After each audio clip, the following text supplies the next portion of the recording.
Bismillahirrahmanirrahim. Assalamualaikum warahmatullahi wabarakatuh. Alhamdulillahirabbil alamin. Wassalatu wassalamu ala asrafil anbiya'i wal mursalin wa ala alihi wa sahbihi wa tabi'ina lahum bi ihsanin ila yaumiddin wa ba'd.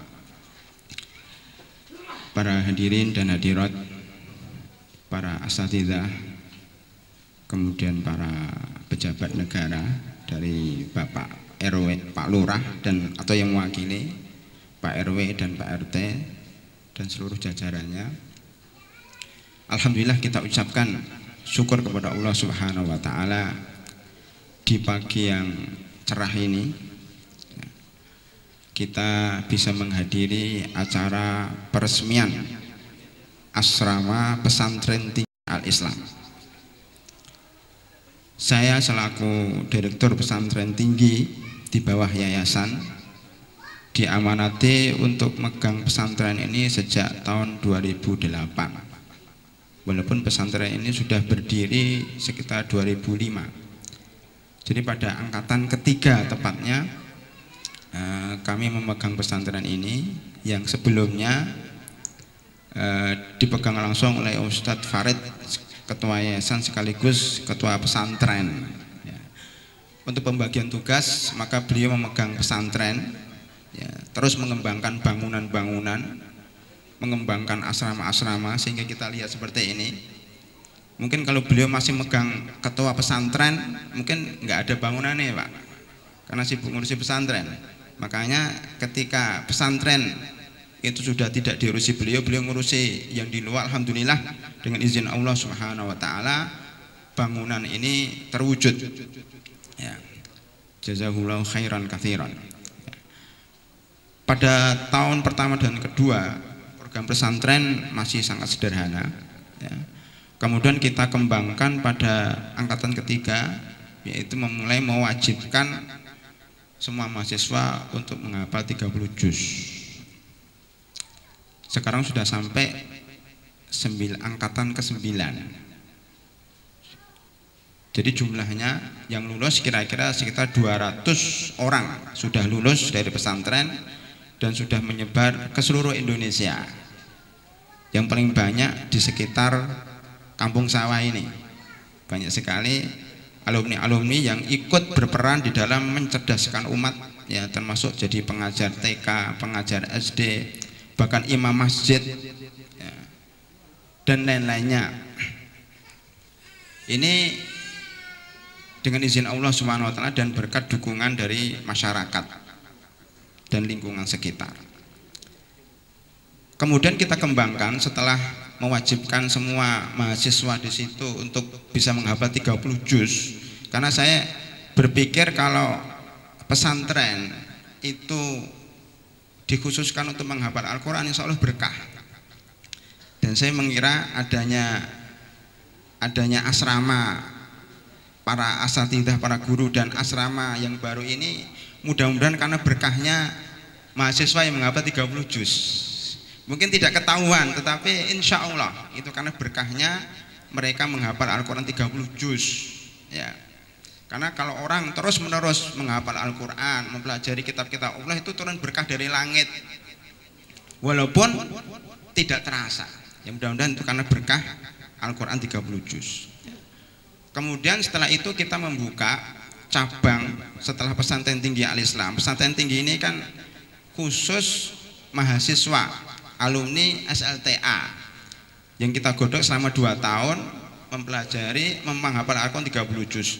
Maka kita buka khusus santri-santri walaupun bukan mahasiswa. Nah, kita buka barang siapa yang kepengen menghafal Al-Quran, khusus menghafal Al-Quran 30 juz, kita buka. Maka kita ada namanya program tahfidzul Quran, khusus tahfidzul Quran. Kalau Mahat Ali yang asramanya mau kita resmikan ini adalah gabungan antara menghafal 30 juz dan mempelajari ilmu syariah. Sudah kita terapkan mulai tahun kemarin, mahasiswa harus menguasai 5 matan. Matannya ada ringkasan dari seluruh ilmu. Barang siapa yang bisa menghafal matan, menghafal ringkasan itu, maka insya Allah akan menguasai ilmu tersebut. Paling tidak untuk sementara ini ada 5 matan yang diwajibkan untuk dihafal dan dipelajari adalah pertama matan tentang akidah, lum'atul i'tiqad. Ya. Yang kedua matan tentang hadis, nukhbatul fikr yang dikarang oleh Ibnu Hajar Asqalani. Yang ketiga matan tentang fikih, namanya matan Abi Suja. Kalau terkenal dengan pesantren tradisional adalah matan takrib. Jadi pesantren tinggi al-Islam ini pesantren modern plus tradisional, penggabungan antara masa lalu dan masa sekarang ya. Jadi kita masih mengikuti jejak para ulama dulu dengan mempelajari kitab-kitab mereka, karena kitab yang 5 ini semuanya dikarang oleh ulama zaman dahulu, termasuk at-takrib itu fikih atas madhab Syafi'i. Karena kenapa madhab Syafi'i? Karena kebanyakan orang Indonesia bermadhab Syafi'i. Tentunya kita kaji melalui Al-Quran dan Sunnah ya, kita perbandingkan dengan madhab-madhab yang lain sehingga lebih sempurna pembahasannya. Itu matan takrib atau matan Abi Suja. Yang kemudian matan yang keempat adalah Al-Waraqat. Ini adalah matan usul fikih yang dikarang oleh Imam Al-Haramain Al-Juwaini rahimahullah ya, dari madhab Syafi'i. Kemudian yang terakhir adalah matan dalam bahasa Arab, nahwu, namanya Jurumiyah. Insya Allah target kita mahasiswa bisa menguasai 5 matan ini sebagai bekal. Selain menghafal 30 juz, menghafal 5 matan ini. Mudah-mudahan dengan bekal ini mahasiswa bisa menghadapi masyarakat di Indonesia yang sangat heterogen ini. Hadirin rahimakumullah. Ya. Maka dalam ta'ali adalah kewajibannya mahasiswa menghafal 30 juz sama menghafal matan. Itu dulu mungkin susah menghafalnya, karena apa? Karena asrama di sana panas, Pak. Tidak ada AC-nya. Seandainya ada AC mati-mati terus karena listriknya dayanya kurang. Maka nanti kalau sudah pindah ke sini ini full AC. Tidak ada alasan tidak hafal matan. Oh, menghafalnya di asrama full AC. Masuk nggak hafal? Jadi tidak ada alasan panas, nggak ada. Karena udah bagus asrama. Katanya tadi kelas apa, Pak? Kelas Hilton Kampung Sawah. Ya, ini sebagai dorongan kepada mahasiswa supaya jangan malas. Ya, jangan malas lagi, jangan kemudian mencari alasan sehingga tidak bisa hafal, tidak bisa menguasai dengan dalih bahwa udaranya panas. Karena asrama sudah bagus. Marilah kita syukurin nikmat yang besar ini dengan meningkatkan kualitas ilmu kita dengan menghafal dan menguasai matan-matan ini.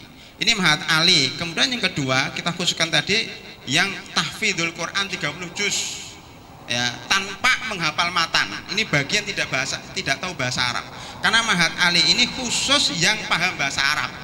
Penyampainya menggunakan bahasa Arab, buku-bukunya pakai bahasa Arab. Adapun yang tidak tahu bahasa Arab tapi kepengen menghafal Al-Quran, silahkan mendaftar di bagian tahfidzul Quran saja. Itu bisa. Bagi teman-teman di sekitar Kampung Sawah yang kepengen belajar tanpa mondok, juga kita sediakan namanya Dirosat Islamiyah. Masuknya hari Sabtu dan hari Ahad saja ya, mempelajari dasar-dasar Islam setiap Sabtu dan Ahad saja. Juga kita beri fasilitas ya. Hadirin rahimakumullah, itu diantara program-program yang ada di pesantren tinggi al-Islam. Dan sekarang kita buka bagi jamaah yang sering pergi ke masjid al-Islam, jamaah di al-Islam insya Allah juga akan mendapatkan tambahan ilmu. Kita buka namanya program talaki. Program talaki ini mungkin dibimbing oleh Ustadz Taqiyuddin lulusan Yaman yang hafal Al-Quran 30 juz juga dan mempunyai sanad. Ya, ini juga kita membuka barang siapa yang kepengen ngambil sanad sampai Rasulullah SAW, kita sudah punya gurunya. Ditambah kajian-kajian setelah habis sholat ya, itu setiap hari ada, termasuk saya sendiri ada kajian tentang tanya jawab sholat ya, sampai sekarang belum selesai. Itu tiap hari ya, mungkin dibagi-bagi, mungkin saya hari Selasa, hari Sabtu dan hari Kamis insya Allah. Itu dalam rangka mencerdaskan masyarakat, bukan saja mahasiswa di pesantren tinggi al-Islam tapi juga masyarakat supaya ikut menikmati pesantren ini. Baik, hadirin rahimakumullah, itu sekedar sekilas tentang perjalanan pesantren tinggi al-Islam yang sampai sekarang sampai 9 angkatan. Terakhir ini jumlah santri 60 santri. Ya, Makanya sana nggak cukup, pindah ke sini. Mudah-mudahan cukup untuk 60 orang. Mungkin sebagiannya masih di sana sebagai penunggu di asrama sana. Tetapi sebagai catatan, pesantren tinggi Al-Islam ada kurangnya satu. Ini yang tidak dipikir Ustadz Farid. Tidak ada pesantren tinggi perempuan. Belum mungkin sibuk ngurusi asrama, ketika saya usulkan, Ustadz, bangun dong pesantren tinggi perempuan. Beliau bilang, kamu ajalah katanya. Ya saya mikir saja Pak, tapi pelaksanaannya bagaimana juga orang nggak tahu. Alhamdulillah ya Allah mendengar ya mendengar doa-doa kita ya. Mungkin juga Ustadz Farid juga berdoa bagaimana pesantren tinggi putri untuk tahfidzul Quran ini terwujud, perlu pembangunan asrama baru. Nah ternyata tadi Pak Giono mengusulkan jangan saja di kampung sawah. Sekarang di depannya rumahnya Pak Giono itu ada namanya Pasar Kecapi Pak. Itu kalau Pak, yang kita usulkan saja, kalau itu dibangun asrama pesantren tinggi putri bagus sekali ya Pak. Kemarin Pak Giono sudah lihat itu di samping rumah saya itu ada tanah 700 meter. Ini kan cuma 300 meter Pak, di sana 700 meter. Kemarin Pak Giono sudah nawar itu, nggak tahu jadi enggak itu 700 meter Makanya ya jadi ini kita mengetuk pintu hati para donatur ya. Di Pasar Kecapi nomor 25 depannya Pak Giono dan samping rumah saya itu ada tanah 700 meter. Itu nganggur Pak, nggak ada yang membeli, maka dipakai untuk sampah. Itu harus kita beli Pak, bagaimanapun caranya kita beli. Pak Giono sanggupnya berapa Pak? 1.700.000. Nah, padahal nawarnya 2 juta, yang 250 itu siapa gitu. Jadi biar cepat terbeli. Tidak harus diserahkan pesantren, pakai aja. Kita nanti minjem tempatnya. Nah, kemudian alhamdulillah hari ini sejak kemarin sudah datang 3 mahasiswi. Udah dimulai tanpa persemian begini Pak. 3 mahasiswi sudah mulai masuk pesantren tinggi Al-Islam, bukan pesantren tinggi untuk perempuan, mau menghafal Al-Quran. Yang satu dari Lampung, yang satu dari Banten, yang satu dari Jakarta, ada 3. Sementara ini tinggal di rumah saya, karena nggak ada tempat. Maka barang siapa yang kepingin mengembangkan ini kita persilahkan. Lah sampai ke rumah saya ini masih ada rumahnya Pak Giono itu 80 meter, nampaknya mau dilepas Pak ya. Itu dananya sudah siap Pak. Kalau Pak Giono siap melepas, langsung turun dana cash Pak, nggak nyicil, cash. Insya Allah kita peruntukkan untuk pesantren tinggi perempuan. Maunya 10 dulu, tapi karena nggak ada tempat kita baru nerima 3. Insya Allah kalau itu dilepas kita beli, insya Allah kita tambah 7 jadi 10, itu 10 itu insya Allah ya. Sudah ada pembimbingnya ya, sudah ada ustazahnya juga yang mengajar di situ. Mudah-mudahan nanti ini berkembang. Ini saya umumkan di sini supaya para donatur ini terketuk hatinya untuk tabungan akhirat ya. Hari kiamat sudah dekat Pak, banyak bencana, untuk apa uang disimpan-simpan? Tabung itu dengan membeli tanah atau membantu berdirinya pesantren tinggi perempuan. Karena masalahnya gini Pak, pesantren tinggi Al-Islam Putra ini masalahnya ini kan banyak pemuda-pemuda Pak. Kalau lulus dari Al-Islam bingung nyari jodoh, nggak dapat Pak. Maka kita punya ide bagaimana kalau didirikan pesantren tinggi perempuan, sehingga kalau mereka lulus tinggal menjodohkan dan tinggal di asrama sini. Jadi kader-kader itu nggak lari. Kita ada kader itu Pak, lulusan mahasiswa, lulusan pesantren tinggi Al-Islam ya, hafal Al-Quran 30 juz, bisa komputer, bisa internet, bisa nyopir. Karena nggak ada pesantren tinggi Al-Islam, beliau mencari di sana, di Nusa Tenggara Timur, jauh banget.